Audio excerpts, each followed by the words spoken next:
কতজন বালককে ১২৫টি কমলালেবু এবং ১৪৫টি কলা সমানভাবে ভাগ করে দেওয়া যাবে? তাহলে আমরা সমানভাবে ভাগ থেকে যদি অঙ্ক আসে সমানভাবে ভাগ, তাহলে এখান থেকে আমরা প্রথমে অঙ্কটিকে গসাগু নেব।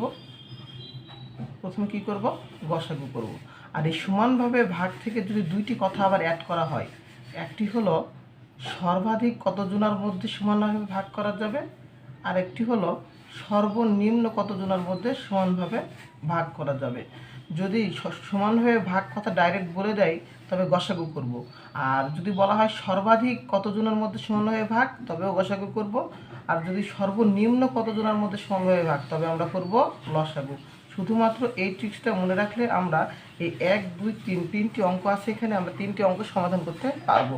তো 1 নম্বর প্রশ্নে বলেছে কতজন বালককে ১২৫টি কমলালেবু এবং ১৪৫টি কলা সমানে ভাগ করে দেওয়া যাবে?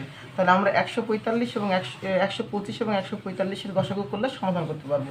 এটাকে আমরা দুইভাবে করতে পারবো, একটা হলো ভাগ প্রক্রিয়া আর একটা হলো উৎপাদক প্রক্রিয়া। ওকে, তাহলে প্রথমে আমরা উৎপাদক প্রক্রিয়ায় করি ১৪৫ এবং ১২৫। তাহলে ১২৫ এবং ১৪৫-এর মধ্যে মৌলিক সংখ্যা কত রয়েছে? ৫। ৫ দ্বারা দুটাকে কী করা যাবে? ভাগ করা যাবে। তাহলে ৫ পঁচিশে ১২৫, আর এটা কত হবে? ৫ দুগুণে ১০, ৫ নং ৪৫, অর্থাৎ ২৯। তাহলে এখন প্রশ্ন, এই প্রশ্নে কত হবে গসাগু, অর্থাৎ সমানে ভাগ করা যাবে? উত্তরটা এখানে হবে, বা গসাগুটা হবে কত? গসাগু বা উত্তর যেটাকে সমানে ভাগ বলেছে ৫টি করে, অর্থাৎ ৫টি করে কমলালেবু এবং কলা সমানভাবে ভাগ করে দেওয়া যাবে।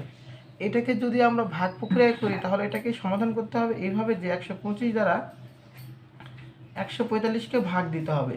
তাহলে ১২৫-এ কী কত হবে? ১২৫ নামলো ৫ ৫-এ ০, এখানে ৪ থেকে ২ বাদ দিলে ২, তাহলে থাকলো কত? ২০।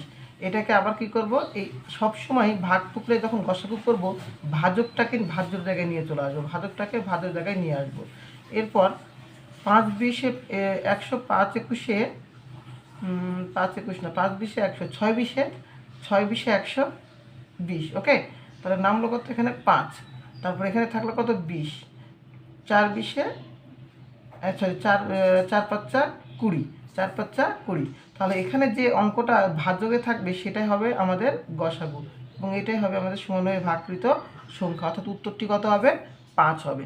আশা করি প্রশ্নটা বোঝা গিয়েছে। এইভাবে প্রশ্ন আসলে আমরা দুইটা মাধ্যমে করতে পারবো, একটা উৎপাদক পদ্ধতি আর একটা গসাগু ভাগ প্রক্রিয়া।